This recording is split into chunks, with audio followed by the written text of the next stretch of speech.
Eid Planning Committee, our friends from the media, distinguished ladies and gentlemen, my Muslim brothers and sisters.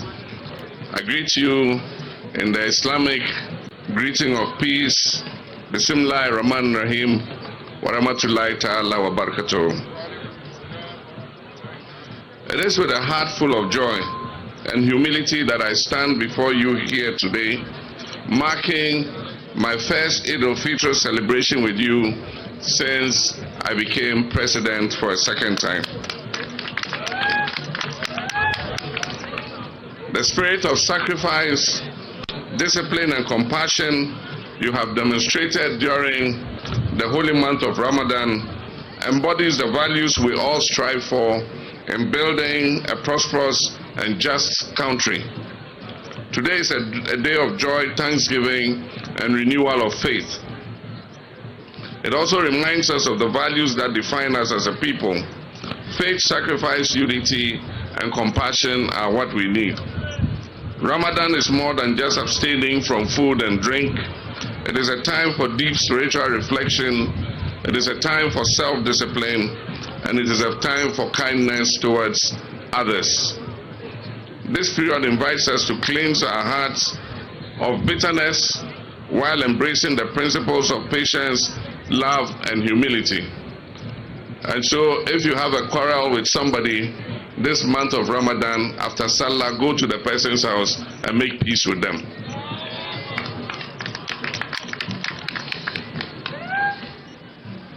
Ghana is a nation blessed with religious harmony.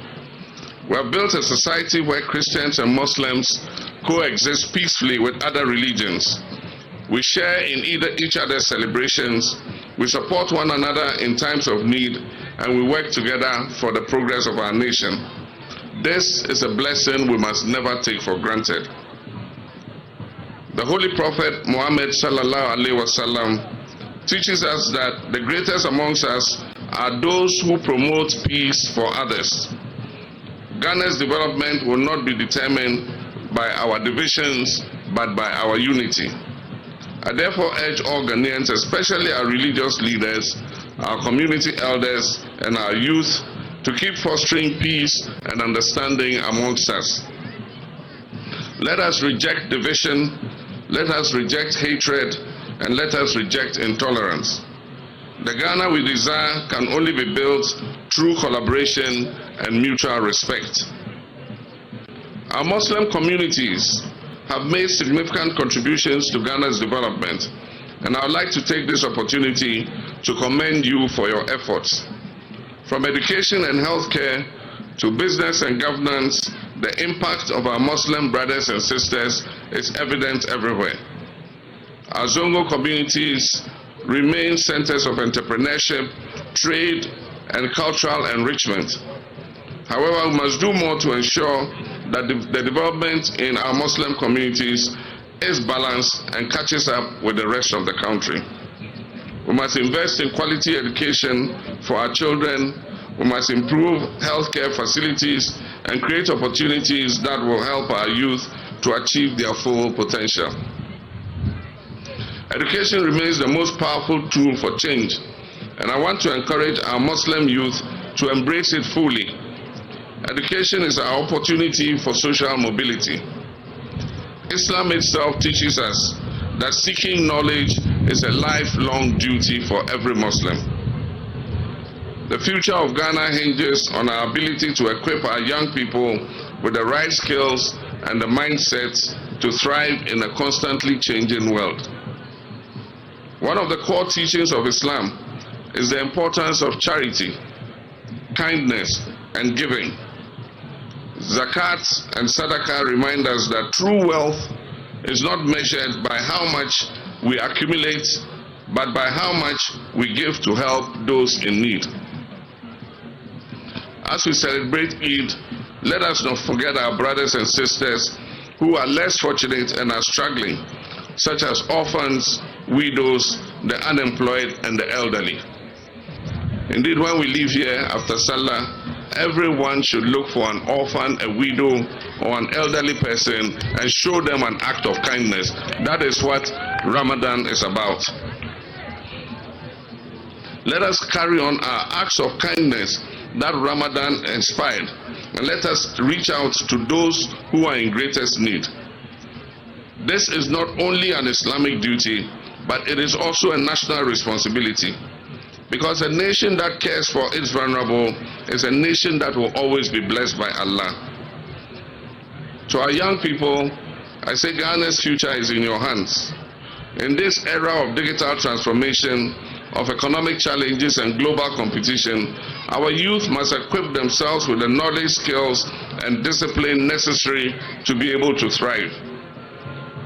Our youth are the ones who will shape the country's destiny. Allow your faith to guide you, but also let your education and hard work serve as the tools that empower you to build a brighter future. So it is important to be a faithful Muslim, but it's also important to be an educated Muslim. As leaders, we will do our part to create an enabling environment that gives young people the opportunities that they deserve. And it is my wish that our youth in the Muslim communities will take advantage of these opportunities. I urge our youth to rise above the challenges and remain committed to personal and national development. Ghana needs you now more than ever before. As we celebrate the culmination of a month of devotion with 2 days of Muslim holidays, as I promised, I reaffirm my commitment to the social contract I have made with you, the Muslim community, and the people of Ghana. This year, the additional holiday has worked very well.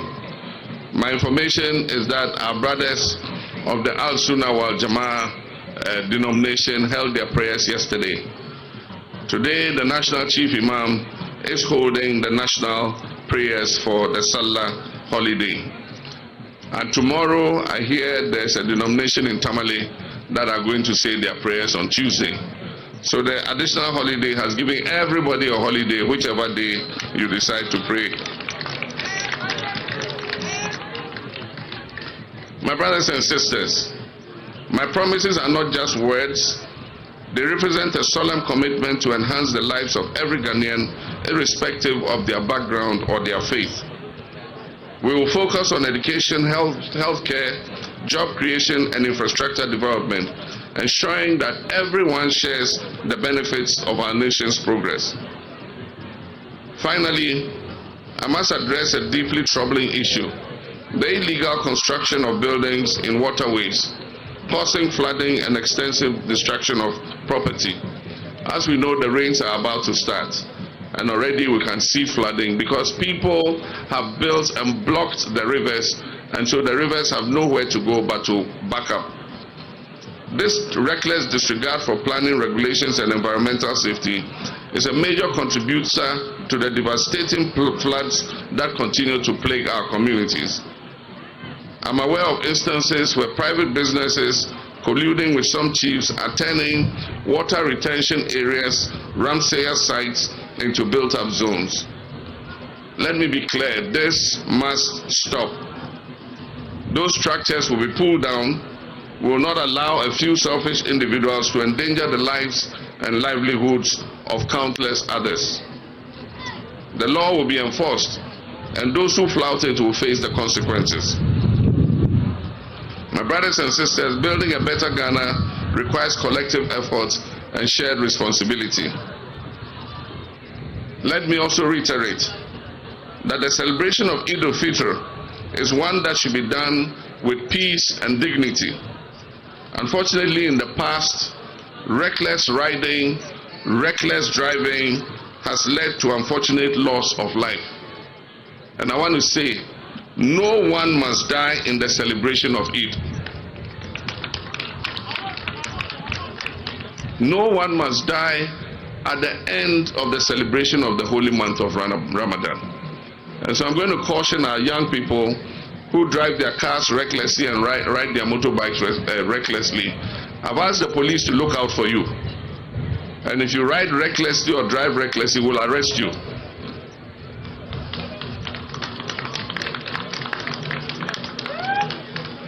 My brothers and sisters, let us work together, guided by the principles of faith, justice, and compassion, to create a brighter future for ourselves and future generations.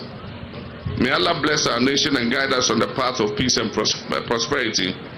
And on this day, I want to take the opportunity once again to call on our brothers and sisters in Boko to give peace a chance. On this holy occasion, where we celebrate the feast of Eid-ul-Fitr after the holy month of Ramadan, my brothers and sisters in Boko, let us give peace a chance. Once again, I extend my warmest wishes to all Muslims in Ghana and all over the world. Eid Mubarak, Assalamu alaikum wa rahmatullahi ta'ala wa barakatuh.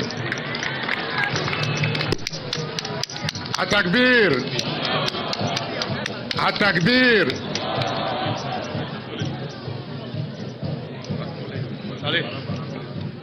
No.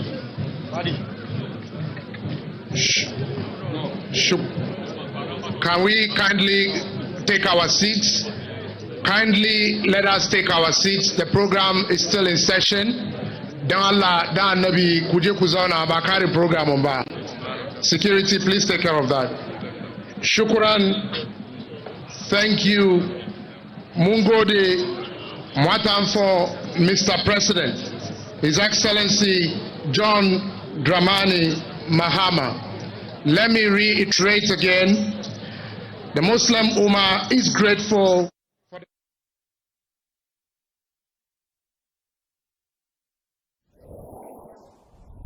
And there you heard President John Mahama reiterating against reckless riding and driving during the festivities. Also, issuing a warning against indiscriminate building along waterways. And that's how we wrap our edition of News Desk this morning. I am Amiesi Nyamiche Thompson. There's more news on myjoyonline.com.